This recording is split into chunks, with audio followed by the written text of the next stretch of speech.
Over the last couple of weeks, I made videos reacting to videos like Stevie Knight doing a debate with Abba, the Steven Crowder situation, the video I made yesterday, where now you got certain elements of the conservative party are sending black people to HBCUs now instead of the white guys to, I guess, carry forth their message and hold these debates. And we already talked about what all that means.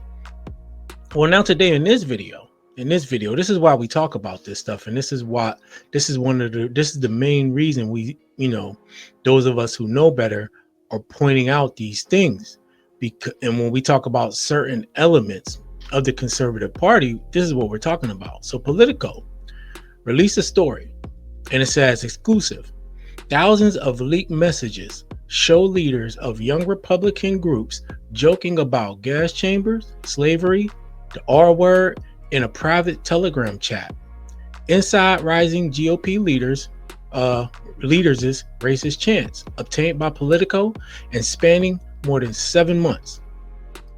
Now, this is a fairly long article. I'm going to read the whole thing. Y'all going to want to stick around for this one, man. Y'all going to want to see this because this right here highlights exactly what we're saying as far as those elements of this party. And mind you, these are GOP leaders, people who are already in positions, looking for more positions, and who are going to influence policies. And I want to see if the people who've been defending the conservative party the way they have, if they'll even talk about this story. I'm pretty sure they won't, but let's get over here to the story, man, and go through it. All right. So it says, I love Hitler. Leaked messages expose young Republicans' racist chat. Now, these are all the, not all of them, of course, but a bunch of them, or a small group of them. All right.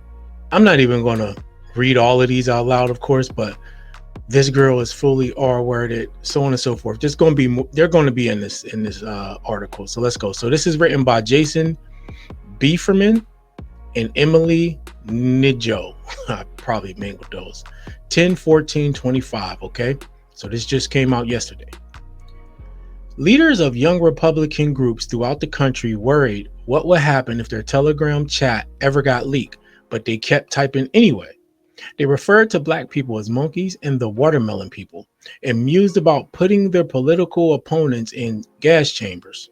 They talked about R-wording their enemies and driving them to a self-checkout line, and lauded Republicans who they believed supported slavery. William Hendricks, the Kansas Young Republicans vice chair, used the N-word and variations of the N-word, a racial slur, more than a dozen times in the chat. Bobby Walker, the vice chair of the New York State Young Republicans at the time, referred to R word as epic. Peter Guinta, and I don't even care if I say their names right or not.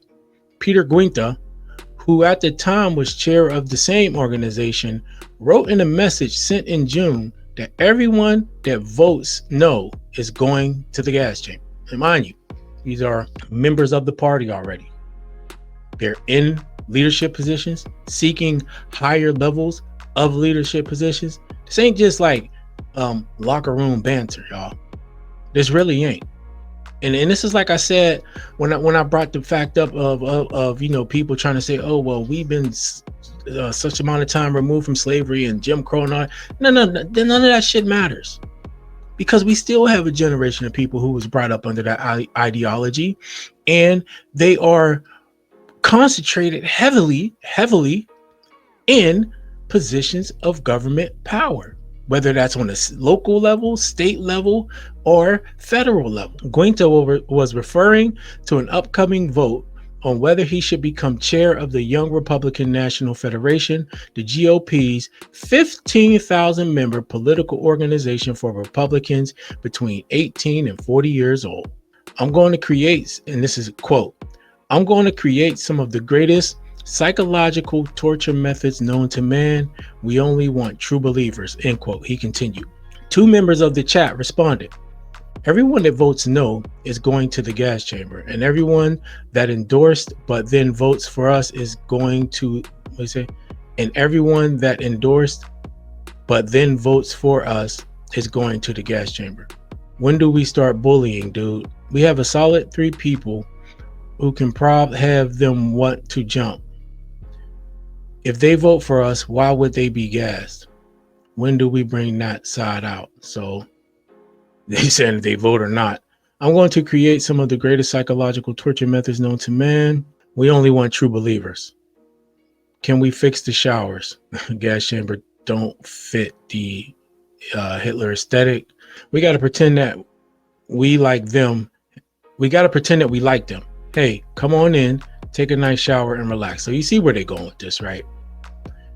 Can we fix the showers? All right, so they go back. They just restating what I just went over.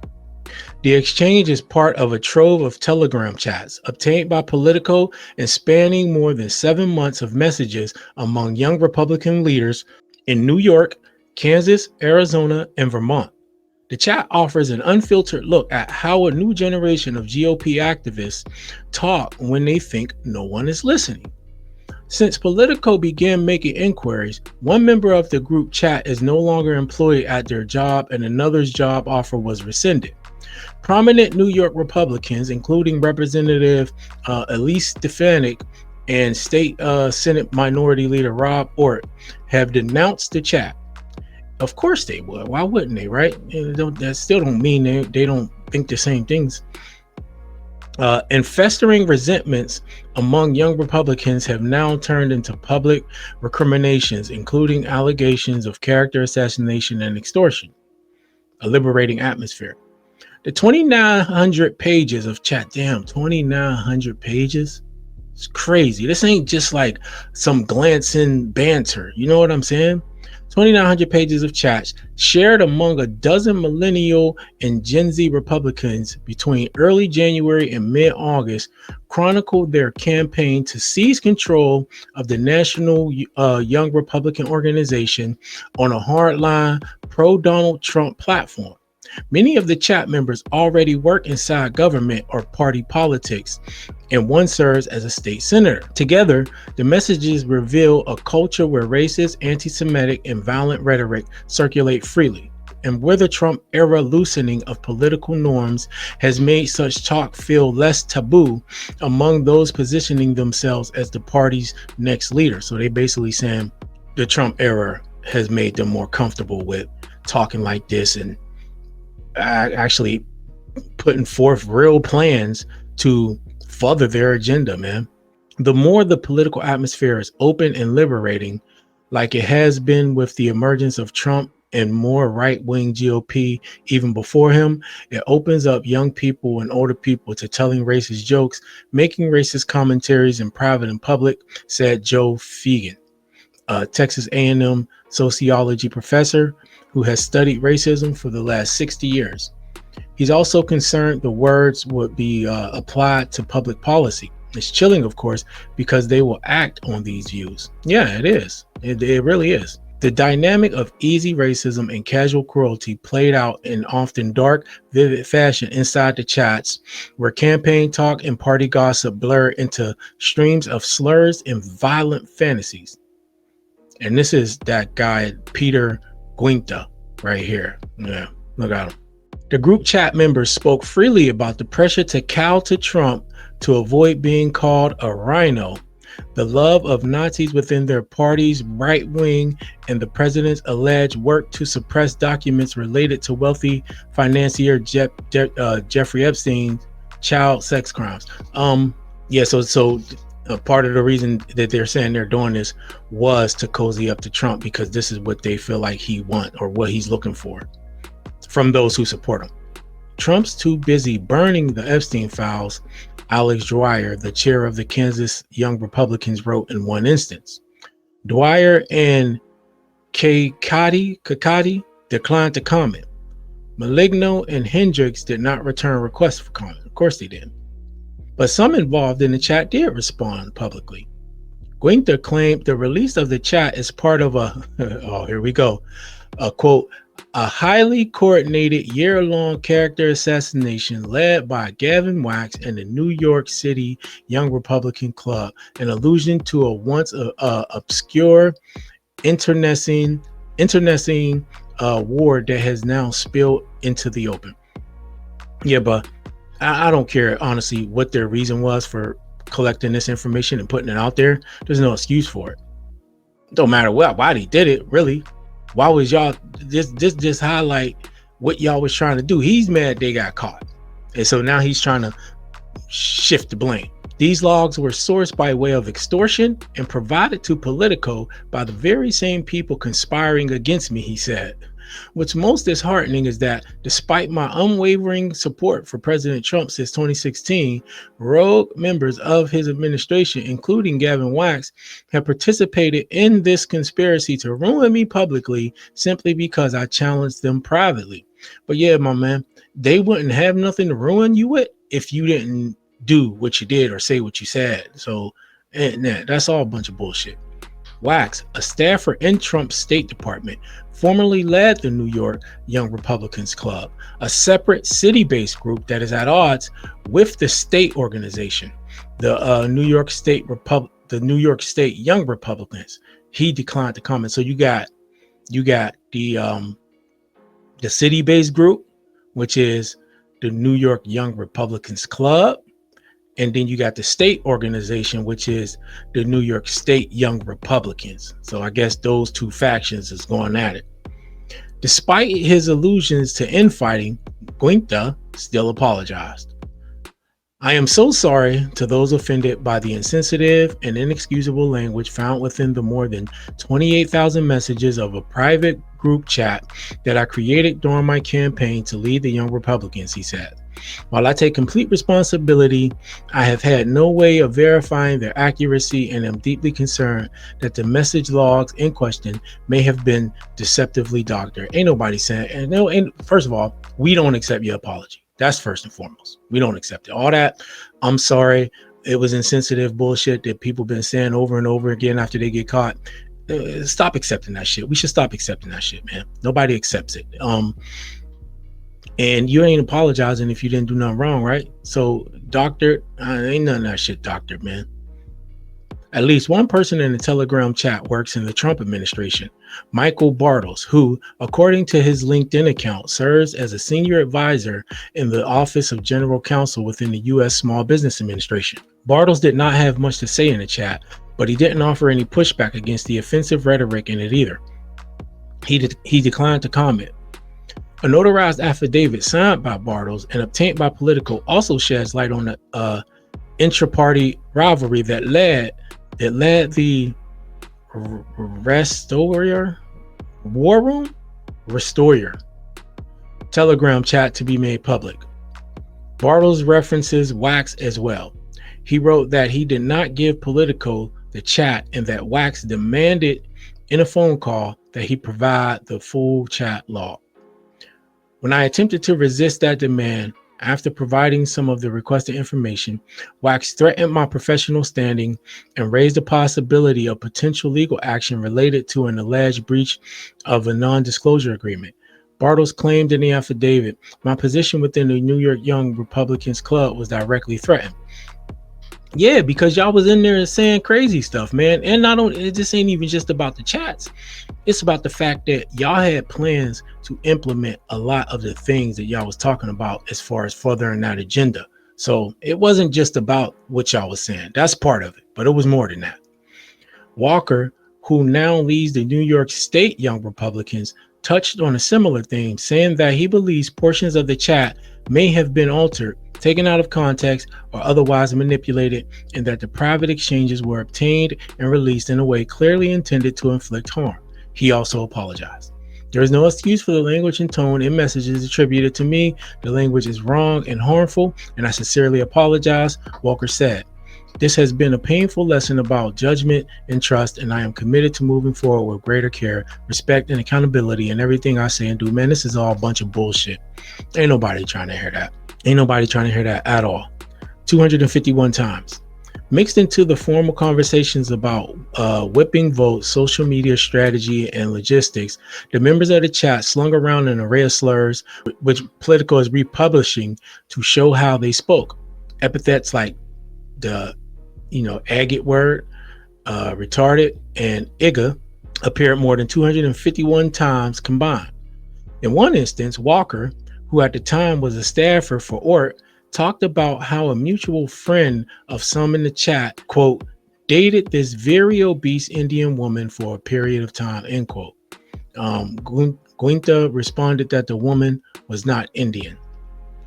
She just didn't bathe often. Samuel Douglas, a state senator from northern Vermont and the head of the state's Young Republicans, replied to Guinta. In a separate conversation, Guinta, fucking names, shared that his flight to Charleston, South Carolina landed safely.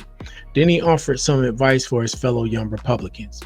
If your pilot is a she and she looks 10 shades darker than someone from Sicily, just end it there. Scream the no word, Guinta wrote. Douglas did not respond to requests for comment. In a statement, Ort called for members of the chat to resign. I was shocked and disgusted to learn about the racist, anti-Semitic, and misogynistic comments attributed to members of the New York State Young Republicans, Ort said. This behavior is indefensible and has no place in our party or anywhere in public life. Walker had been in line to manage Republican Peter Oberacker's, man, these fucking names, bro, campaign for Congress in upstate New York, but a spokesperson for the campaign said Walker won't be brought on in light of the comments in the chat, seeking Trump's endorsement. The private rhetoric isn't happening in a vacuum. It comes amid a widespread coarsening of the broader political discourse and as incendiary and racially offensive tropes from the right become increasingly common in public debate. Last month, Trump posted an artificial intelligence-generated video that showed House Minority Leader Hakeem Jeffries in a sombrero beside Senate Minority Leader Chuck Schumer, whose fabricated remarks were about trading free health care for immigrant votes, a false, long-running GOP trope. The sombrero meme has been widely used to mock Democrats as the government shutdown wears on. In his 2024 campaign, Trump spread false reports of Haitian migrants eating pets, and at one of his rallies welcomed comedian Tony Hinchcliffe, who called Puerto Rico a floating island of garbage and joked about Black people carving watermelons on Halloween. Liz Hudson, a White House spokesperson, rejected the idea that Trump's rhetoric had anything to do with the chat members' language. Only an activist, left-wing reporter would desperately try to tie President Trump into a story about a random group chat he has no affiliation with, while failing to mention the dangerous smears coming from Democrat politicians who have fantasized about murdering their opponent and called Republicans Nazis and fascists, she said. No one has been subject to more vicious rhetoric and violence than President Trump and his supporters. In the Restoria War Room chat, Guinta tells his fellow Republicans that he spoke with the White House about an endorsement from Trump for his bid to become chairman of the National Federation. Trump and the Republican National Committee ultimately decided to stay neutral in the race. A White House official said that it has no affiliation with the Restore YR and that hundreds of groups asked the White House for its endorsements. I mean, I'm pretty sure they do. Guinta was the most prominent voice in the chat, spreading racist messages, often encouraged or liked by other members. Yeah, nobody said, hey man, no, this ain't it, or nothing like that. When Luke Mosman, the chair of the Arizona Young Republicans, asked if the New Yorkers in the chat were watching the NBA playoffs game, Guinta responded, I'd go to the zoo if I wanted to watch monkey play ball. Guinta elsewhere refers to Black people as, quote, the watermelon people, end quote. Yeah.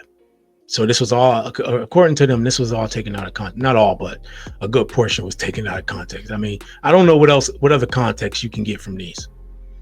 Hendricks made a similar remark in July. Bro is at a chicken restaurant ordering his food. Would he like some watermelon and Kool-Aid with that? Hendricks was a communications assistant for Kansas Republican Attorney General Chris Kobach until Thursday. He also said in the chat that despite political differences, he's drawn to Missouri's Young Republican organization because Missouri doesn't like Fs. And I'm pretty sure y'all can figure with that, but I'm not gonna lie. He looked like he might be one himself in that picture. Well, this is William Hendricks. Who said that? Guinta. No, Hendricks. Okay, yeah, no, it was Hendricks. That's him right here. Politico reached out to Danadry Herbert, a spokesperson for the Attorney General, who also serves as the Kansas GOP chair, and shared with her excerpts of the chat involving Hendricks. In response, Herbert said that we are aware of the issues raised in your article and that Hendricks is no longer employed in Kobach's office. Here's some messages. In another exchange, Dreyer, the Kansas chair, informs Guinta that one of the Michigan's young Republicans promised him the group will vote for the most right-wing person to lead the national organization. So that's quote, will quote, vote for the most right-wing person, end quote. Great. I love Hitler, Guinta responded. Dreyer reacted with a smiley face. Few minority groups spared. Guinta, who serves as chief of staff to New York State Assembly member Mike Rowley, ultimately fell 6 points short of winning the chairship to lead the Young Republican National Federation earlier this year, despite earning endorsements from S.D.N.Y and longtime Trump advisor Roger Stone. Rowley did not respond to the request for comment. Earlier this year, S.D.N.Y accepted an award from the New York State Young Republicans. She lauded Guinta for his, quote, tremendous leadership, end quote, in August, and had her campaign and the political PAC she leads donate to the state organization. Alice DeGrassi, a senior advisor for S.D.N.Y, said the Congresswoman was absolutely appalled to learn about the alleged comments made by leaders of the New York State Young Republicans and other state Young Republicans in a large national group chat.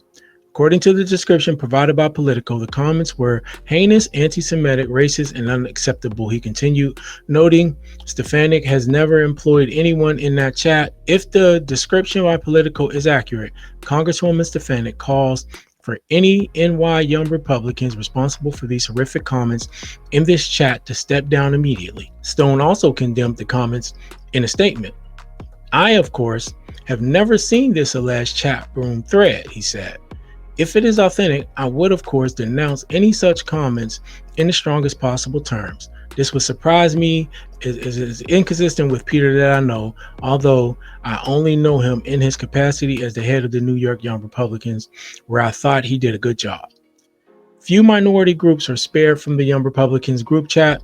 Their rhetoric, normalized at most points as dark humor, mirrors some popular conservative political commentators, podcasters, and comedians amid a national erosion of what's considered acceptable discourse. See, you see what they threw in there, right? Few minority groups are spared, right, from the Young Republicans group chat. Their rhetoric, normalized at most points as dark humor, mirrors some popular conservative political commentators, podcasters, and comedians, right? So again, this is part of the main point we're making when we talk about some of these Black creators who are parroting the messages coming from people like this, right? Especially when you pushing this whole Black fatigue bullshit.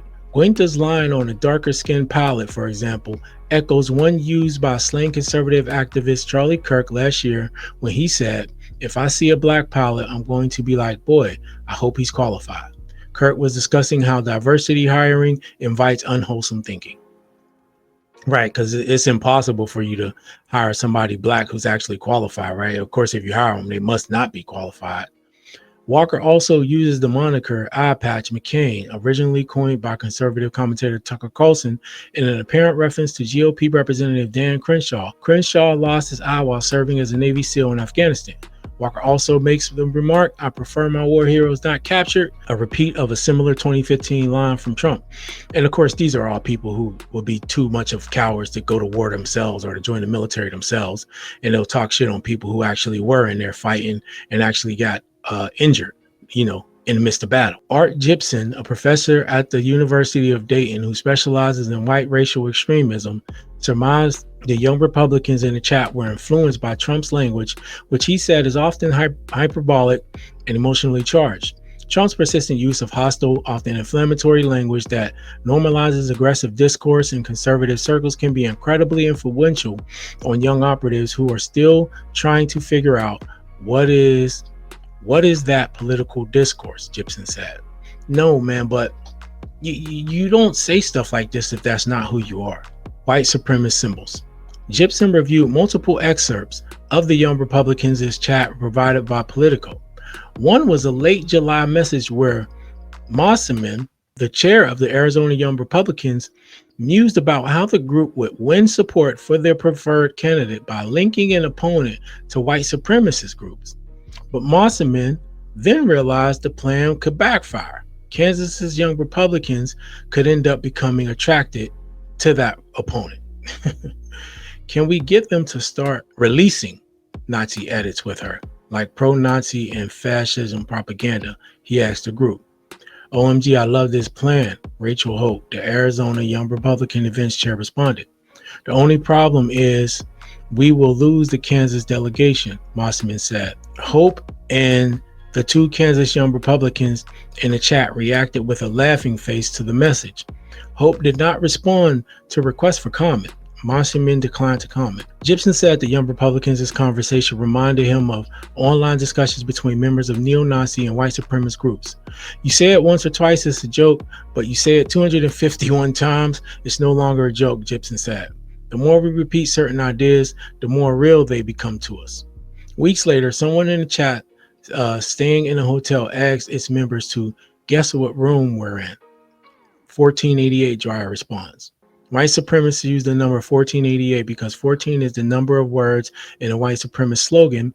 We must secure the existence of our people and a future for our white children, or in a future for white children.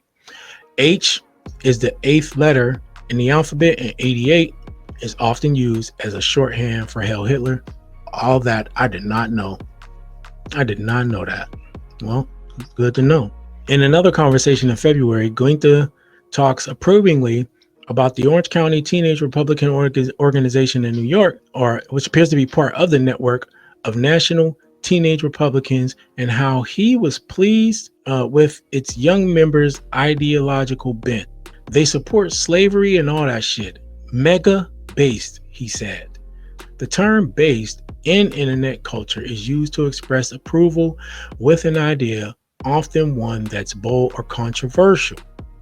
In a statement, Orange County GOP Chair Courtney Canfield Green said the party was disappointed to learn its teen group was mentioned in the chat. Man, but where did they get it from though? That's the thing. They was doing it because they thought it was cool, and they thought it was cool because their elders taught them this shit.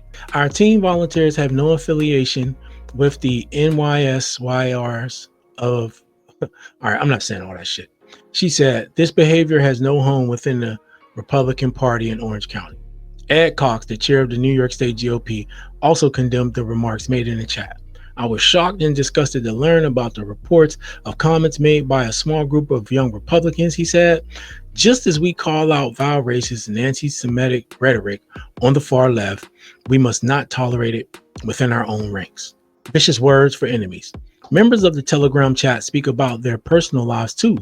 Extensive discussion about their everyday lives include one exchange about how devoutly Catholic some chat members are and how often they attend church. Many of the slurs, epithets, and violent language used in the chat often appear to be intended as jokes. Yeah, but these are all God-fearing people, right? It's crazy.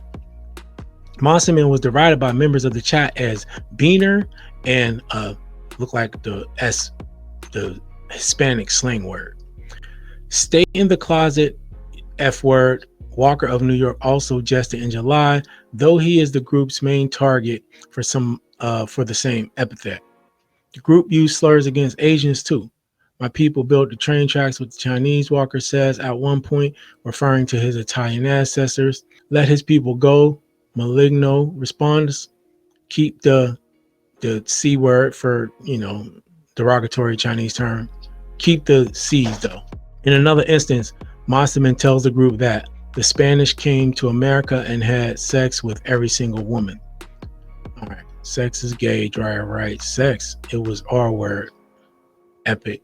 There's more explicit malice in some phrases too, especially when they turn their ire on opponents outside the chat, such as the leader of the rival group or of the rival Grow YR slate, Hayden Paget, who defeated Gita and was released or re-elected chairman of the Young Republican National Federation this summer. So you mean Hayden F. wrote the resolution himself? Gita asked the group about the National Young Republicans chair in late May. R word Hayden, Monsiman declared the following month. Adolf Padjeet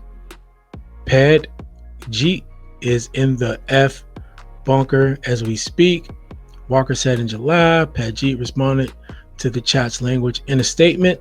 The Young Republican National Federation condemns all forms of racism, anti-Semitism, and hate, Padjeet said. I want to be clear that such behavior is entirely inconsistent with our values and has no place within our organization or other broader conservative movement. Yeah, but it keeps coming up, buddy. Keeps coming up. And this is Samuel Douglas. Gita also had expletive-laden criticism for the Young Republicans in states that were supporting or leaning toward Padjeet's faction.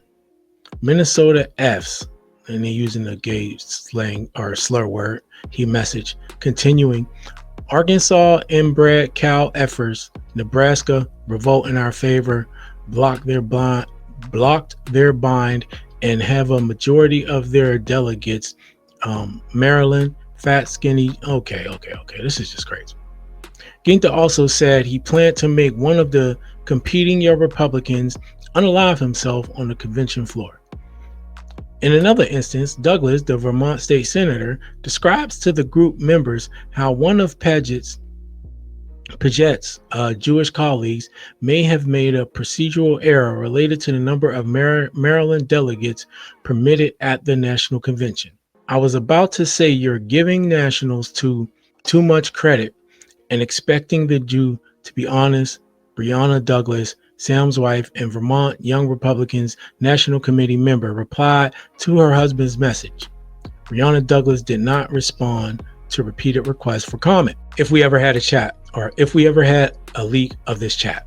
While reporting this article, Politico was examining a separate allegation that Ginta and the Republicans mismanaged the New York organization's finances and hadn't paid at least one venue for a swanky holiday party it hosted last year. Politico's report detailed how the organization was missing required financial disclosure forms and how their subsequent efforts to file the forms revealed the organization was in more than $28,000 of debt. As of Tuesday, updated records show the organization is in more than $38,000 of debt. Donation to the New York State Young Republicans' political account must be reported to the State Board of Elections. Expenditures must be reported too. At the time, Ginta told Politico the allegations were nothing more than a sad and pathetic attempt at a political hit job, but in their Restore EYR, whatever the fuck, man, war room chat, he and Walker speak flippantly about mishandling the club's finances. NYSYR account be like 500, Balding Cream 1000, Ozempic. Walker said in one message, NYSYR will be declaring bankruptcy after this. I just know it. He said in another. I drank $10K tonight to pay for my next vacation to Italy. Ginta appeared to joke about the organization's bank account. I spent it on massage, he says, of another check that was deposited in the account. Great. Can't wait to get sued by our venue. Walker replies. Members of the chat occasionally appeared to be aware of its toxicity and even made remarks that considered the possibility someone outside their tight-knit group could view it. Walker seemed to consider that possibility the most. In one instance, he joked about bombing the Young Republican National Federation's convention in Nashville and then remarked, just kidding, for our assigned FBI tracker. In another, he considered the totality of all of the thousands of messages he and his peers had written and what would happen if the public saw them come to light. Quote, if we ever had a leak of this chat, we would be cooked for real, end quote, he wrote. Now, mind you, they said they apologized, right? They apologized, and for anything they said, the same rigmarole, right? I'm sorry if what I said hurt anybody. I didn't mean it that way. The same BS, man. The same BS. And look, I know that was a lot to go through, but I wanted to make sure I read it all because this is exactly what we've been talking about, right? These elements, while young, these are the people that's coming up that's going to be in leadership positions. And mind you, they don't come up with this stuff themselves. They have elders. They have people who teach them this, and they are doing what they think ingratiates them to the leadership. Yeah, this leadership might come out and denounce what they say, and that's not who we are. That's a bunch of bullshit too. That's a crock. I'm not trying to hear it. They're doing it because they think it's going to make somebody happy, it's going to please them, and it's going to help them to curry favor and get them in better positions. They just got caught this time. Okay? And so for any of y'all black people that's out there, I'm not talking about if you are a registered Republican, but this is what you need to consider when you start parroting this bullshit that people like Crowder and all these others are out here. They acting like they're going in and they're having these conversations at these barbershops. Stop letting these people in the our places, man. Because this is really what they into. These is really the conversations they have behind the scenes. This is really what they think, not just about us, but about anybody that's not like them. While all the while, a lot of them looking like fat, sloppy POSs like these guys. You understand what I'm saying? So, yeah, man, this is, I don't know how many creators on YouTube. There's a bunch of people with stories of this on X. I don't know how many YouTube creators are going to talk about this, and I guarantee you our usual suspects won't. But yeah, this is what y'all champion, man. This is what y'all champion. And I'm not saying everybody over there is like this, but this is the message. And like it said in that article, a lot of the reason they're saying this and they're forming these groups is because they think that now is the time. They think that now is the time. And where is they getting that from? Well, y'all let me know what y'all think about this in the comment section. Hit the like button, subscribe to the channel. I'll see y'all in the next one.